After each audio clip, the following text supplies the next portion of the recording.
네, 안녕하십니까. 충북대학교 이재일 교수입니다.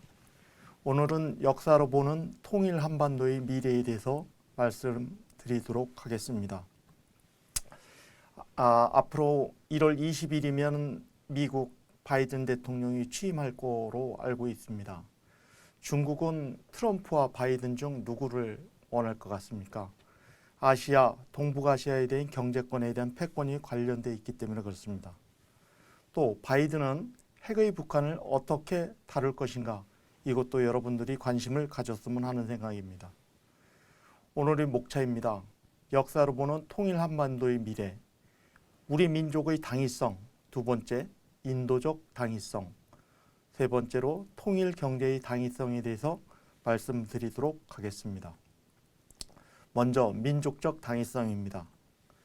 우리 영토는 고려를 중심으로 해서 가장 우리가 민족적으로 왕성한 영토를 가졌던 시절이 있습니다. 고구려 신라 백제를 넘어서 고구려의 요녕성, 거란, 후한, 부역, 숙신을 넘나드는 영토를 가진 세월이 있었습니다. 북한을 뛰어넘어서 중국, 삼성까지 우리 영토였던 것을 여러분들을 인지하시길 바랍니다. 발해의 유물을 보면 우리 민족권이 그대로 존재하고 있음을 알 수 있습니다. 유굴 분토에서 고토에서 여러 가지 고려의 역사 인물들이 존재하고 있습니다. 중국은 왜 동북공정을 계속 추진하는 것일까요? 여러분들 궁금하지 않습니까? 중국은 역사의 공정을 보면 라오닝성, 자린성, 해오링 강성을 자기의 영토로 보고 있습니다. 그런데 여기에서 주목해야 될 내용이 이 중국들은 자기에 대한 역사성들이 없기 때문에 우리 고려 역사를 자기네 역사로 만들고자 이런 동북공정을 피고 있는 것입니다. 동쪽으로는 동북공정을 피고 있고 남쪽으로는 남북공정, 또 서북공정, 북방공정을 이루면서 자기의 역사를 추구하고 있습니다. 중국이 왜곡한 만리장성을 여러분들은 알고 계십니까? 한 번쯤은 다 가보셨을 거라고 예상이 되는데 만리장성은 우리 고려의 성이었습니다. 고려의 박자성을 호안장성이라 하여 만리장성의 일부분으로 꾸며 중국은 이거를 세계의 관광상품으로 쓰고 있습니다. 사실 고려를 보면 지금 역사 고구려의 영역을 보면 우리가 이렇게 차지하고 있는데 동북공정을 통해서 자기네들이 인위적인 그 두 배 이상에 대한 만리장성의 구간을 형성하고 있습니다. 5세기 고구려의 역사 현장을 보면 아까도 말씀드렸습니다만 우리 고구려 신라를 뛰어넘어 북쪽으로 북방정책에 의해서 고구려 거란이다, 후연선, 요동성, 백암성, 안시성, 오골성까지 우리 고려의 역사였던 것을 여러분들은 인지를 하셔야 됩니다. 우리 한민족이 이렇게 영토를 가지고 있었던 반면에 대해서 북한의 한반도의 그 영역을 넘어서 우리에 대한 통일에 대한 필요성이 있다라고 말씀드릴 수 있습니다. 올해는 여러분들 한 번쯤은 봉오동 전투를 다 보셨을 거라고 생각되는데 봉오동 전투는 1919년 올해로 100주년이 되는 해이기도 합니다. 여기는 삼지원에 대한 농민들이 낮에는 농부로서 일을 하고 저녁에는 독립투사로서 싸웠던 그런 역사적 근거가 있는 곳이기도 합니다. 이런 거를 찾아서 우리에 대한 통일에 대한 필요성이 또 있기도 합니다. 여러분들 또한 안시성도 같은 해에 보셨을 건데 양만춘이라는 장군이 고려인을 이끌고 중국 5만 대군을 물리쳤던 그곳도 바로 우리 북한의 한반도를 넘어 고려의 영역에 있다는 것을 알고 있습니다. 이렇게 봤을 때 우리 한반도를 뛰어넘어 동북공정까지 우리 한민족의 땅이었음을 인지할 때 통일에 대한 필요성은 있다라고 생각을 합니다. 여러분들 역사 스페셜 한 번쯤은 보셨을 텐데 아골타라는 신라 후예가 중국의 왕후였다는 사실을 알고 계십니까? 광개토왕 고담은 그 할아버지 원수를 갚으려 고려의 영역을 확장시켰던 것입니다. 또한 북한과 남한이 공감하는 우리 역사성을 보면 고려말 충신인 문익점, 목화 전래의 민족의 문화였던 문익점을 같은 우표에 대한 상징물로 쓰고 있습니다. 또한 외란에 맞서 싸우신 이순신 장군 거북선도 북한과 남한이 같이 공존의 인물로 사용하고 있습니다. 또한 일본의 침략에 맞선 우리 민족 안중근 의사, 또 누구나 초등학생에게도 물어보면 답할 수 있는 독도는 우리 땅, 북한도 마찬가지로 독도는 우리 한반도의 영역으로 분명히 명시하고 있습니다. 이런 공통점을 봤을 때 우리 민족은 한민족이었음을 알고 있고 우리에 대한 통일성은 더 명확하다고 말할 수 있습니다. 다음은 인도적 당위성입니다.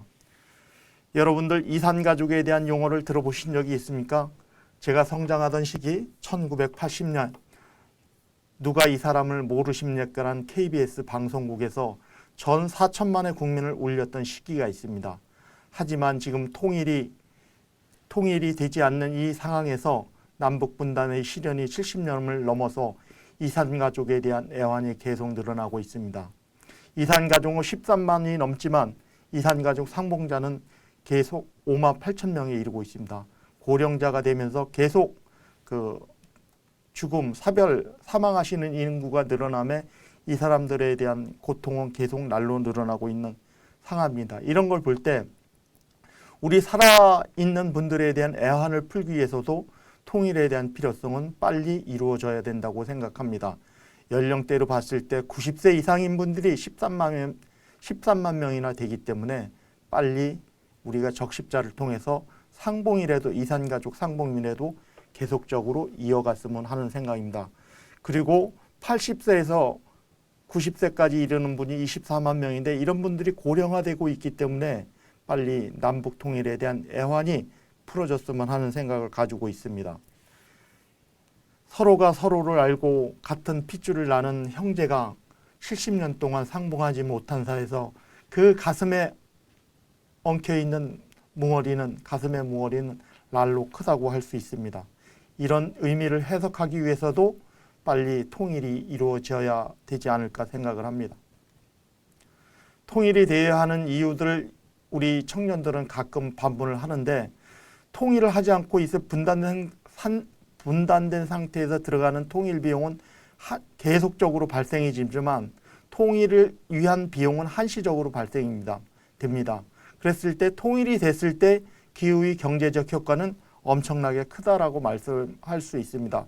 그래서 우리가 어떠한 비용을 떠나서 우리 민족끼리 하나가 될 수 있는 길을 찾는 것이 하루빨리 시급하다고 말씀드릴 수 있습니다. 다음은 통일 경제에 대한 당위성입니다. 평화가 경제다라는 말이 있었습니다.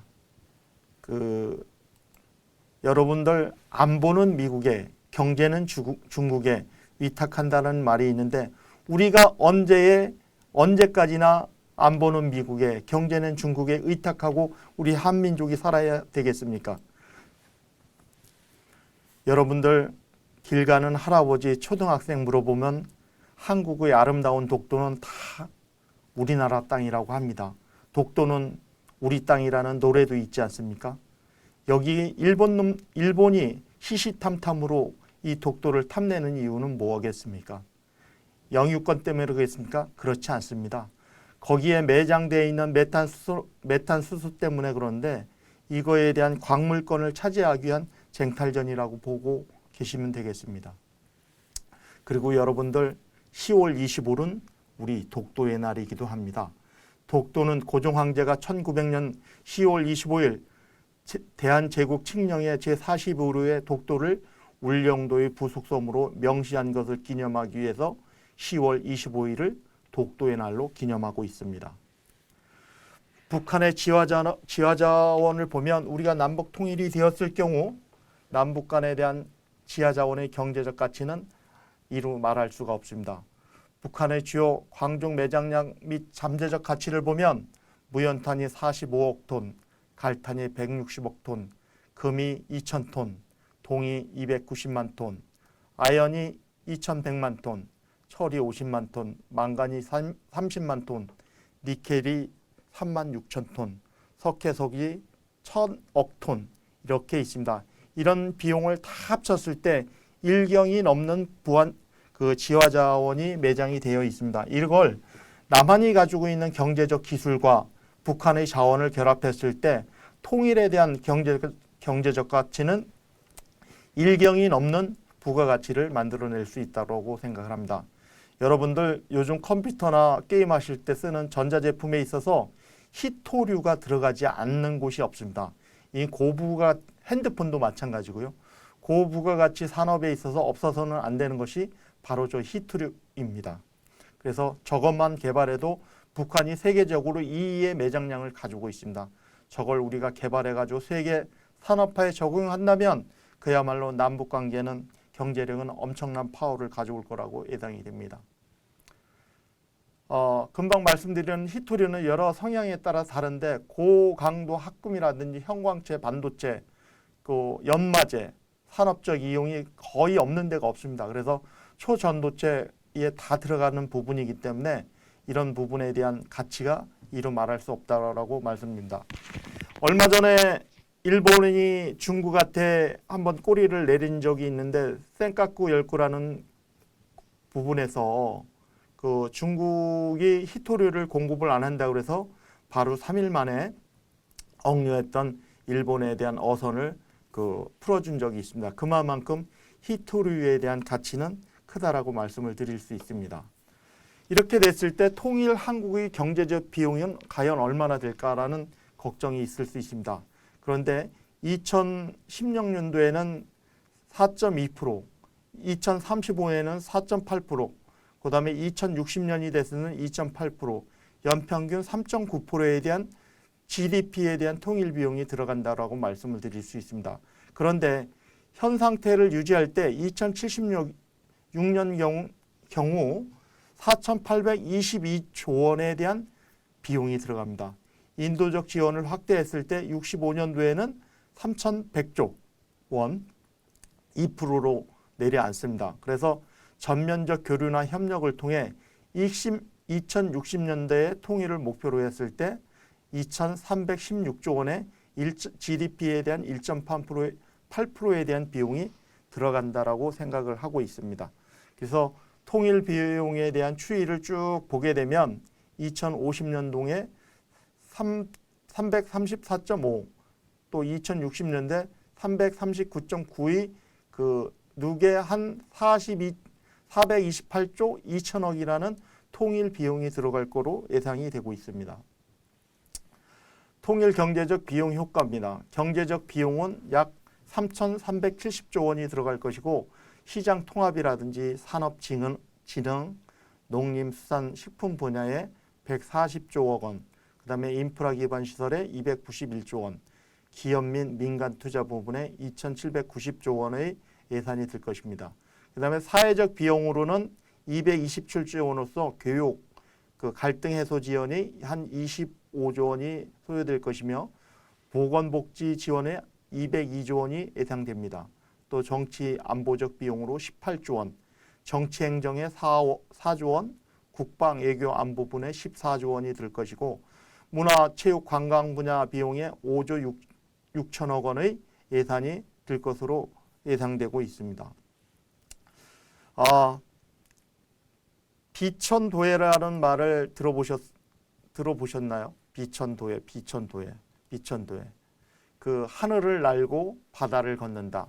우리 인전 한반도에 그 GDP라는 그 GM38선을 경계해서 있는 특구가 있는데 이거를 우리가 통일 경제 특구로 개발할 경우 통일 한국에 대한 실리콘밸리를 개발함으로써 이쪽에 대한 그 엄청난 그 부가가치를 높일 수 있는 접경지역 경제벨트가 되겠습니다. 그래서 동으로는 환동의 경제벨트라든지 서해의 경제벨트를 구축함으로써 경제지역의 접경지역에 대한 경제벨트를 통해서 부가가치가 총 7조 원의 투자가 가능할 겁니다. 6에서 7조 원 정도가. 그래서 약 청년에 대한 일자리가 25만 일자리가 생성될 수 있는 엄청난 부가가치가 있는 그 지역이라고 생각을 합니다. 그래서 이렇게 통일이 한반도가 통일이 됐을 경우 세계 한반도의 신경제 지도는 바뀔 것이다. 그래서 동쪽으로의 우리 경인선을 주축으로 해서 농수산 식품 제조라든지 신재생에너지, 환경 관광 제조라든지 생태관광, 녹화산업이라든지 남북 공동 수자원 협력 관리를 통해서 얻어지는 시너지 효과가 클 것이고, 이 경인선을 통해서 블라디보스토크까지 러시아까지 연결되는 기찻길이 열리면서 세계의 실크로드를 건너갈 수 있는 기반의 길이 되기도 할 것입니다. 그래서 우리가 DMZ 벨트를 접경지역을 경제벨트로 특화시키면서 청정구역이라는 이점을 살려서 환경생태벨트로서 관광지하고 세계 유일무이해된 50년, 70년 동안 보존되어 있는 이 부분을 잘 활용한다면 남북 경제에 대한 엄청난 경제적 파급 효과가 발생될 거라고 예상을 하고 있습니다. 또 서쪽으로는 서해벨트와 황해권 경제벨트라고 일컫는데, 남북을 지나는 고속철도를 개통함으로써 중국, 북한과의 경제적 특구 사업을 통해서 단동, 대連, 텐진까지 연결되는 실크로드로 연결될 수 있는 길이 열릴 것으로 예상하고 있습니다. 이렇게 되면 우리 한반도를 중심으로 한 중국 육상 해상 실크로드가 1대1로 펼쳐질 것입니다.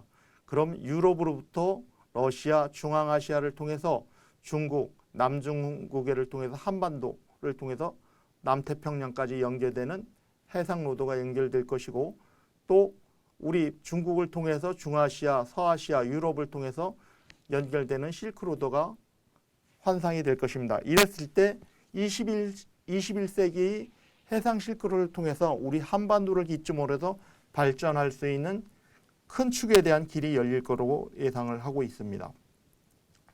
그래서 한반도 평화 통일을 위해서 우리가 해야 될 과제로서는 지금 말씀드린 민족적 당위성이나 인도적 당위성, 경제적 효과를 통틀어 봤을 때 우리 한반도 평화 번영을 위한 과제로서는 한반도 평화체제 수립과, 두 번째는 한반도 평화 통일 촉진 외교 강화를 통해서 한반도 공동체를 형성하고, 이를 기반으로 하는 경제를 구성함으로써 남북 사회 문화 교류의 활성화를 꾀할 수 있고 평화 통일 교육의 발전과 강화를 할 수 있다라고 생각을 합니다. 여러분들, 평화의 싹을 키우기 위해 남북 평화 공조는 공동 번영의 시작입니다. 이제 우리는 통일을 위해서 우리가 무엇을 할 수 있을 것인지 한번 생각해 볼 수 있는 시간을 가졌으면 생각합니다. 감사합니다.